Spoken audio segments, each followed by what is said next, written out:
Okay, so we're going to start the section 2.4 video, which is about measures of variation or spread. When you have a data set, what a lot of people don't think about is how spread out their data is. And this is important because if you have a data set where your data, like if you make a histogram, looks like this, compared to something like your data looks like this, assuming these scales are the same, like this goes from 1 to 10, let's say, and this also goes from 1 to 10.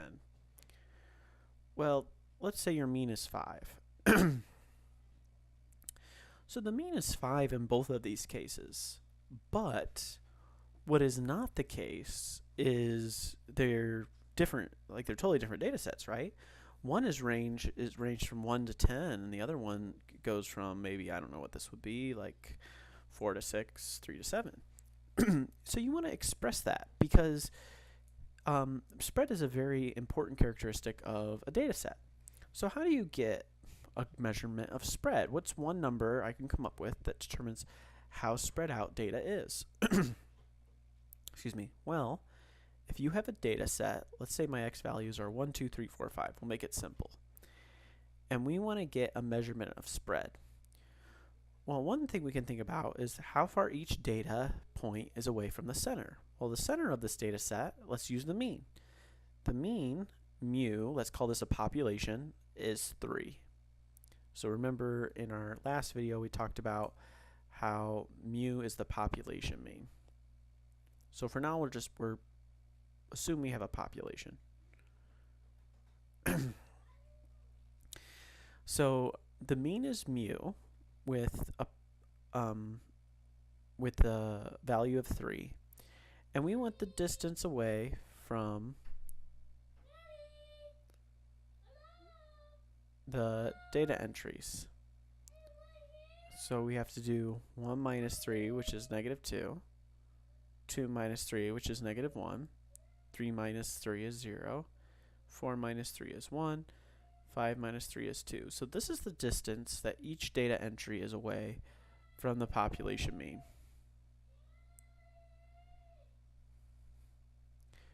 Well, here's the thing. If I average all of these together, to get an average number that is the distance away, you get 0. Because if you add all of these up, you get 0, right? Negative 2 plus negative 1 plus a 0 plus a 1 plus a positive 2 is 0. And this always happens.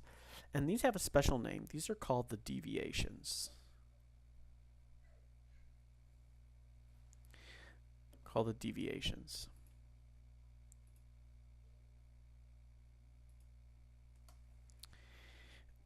So the reason why these all add up to 0 is because they all average out to be a 0 distance away from the center, because all the negatives cancel out with the positives. So something that we can do to remedy this is we can only get positive values. So let's make all of these values positive. Well, to make all of these values positive, we can square them. So negative 2 squared is 4, negative 1 squared is 1, 0 squared is 0, 1 squared is 1, 2 squared is 4. And now we'll average this. So to average it, we will sum all these together, which is 10. And this has a special name called the sum of the squares.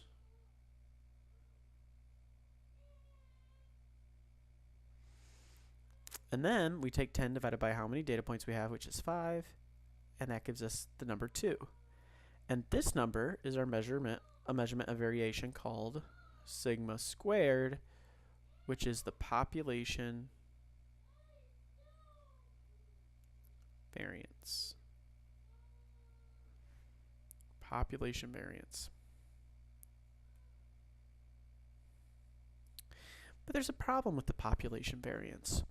And the problem that we have with the population variance is the units are do not match our original data set. So for example, let's say these are shoe sizes. Well, if we have the mean shoe size and we subtract away the mean shoe size from all the shoe sizes, these are all shoe sizes. But then we square everything, and if you've taken a science class, you know that when you square something, your units are no longer what they originally are. They're your units squared. So if we're talking about shoe sizes, my units are shoe sizes squared, and then if I divide that by a constant, I end up getting something with shoe sizes squared. That doesn't make sense. I don't know what a square shoe size is. Do you? So, to get rid of the squared, we take the square root. And this is the population standard deviation.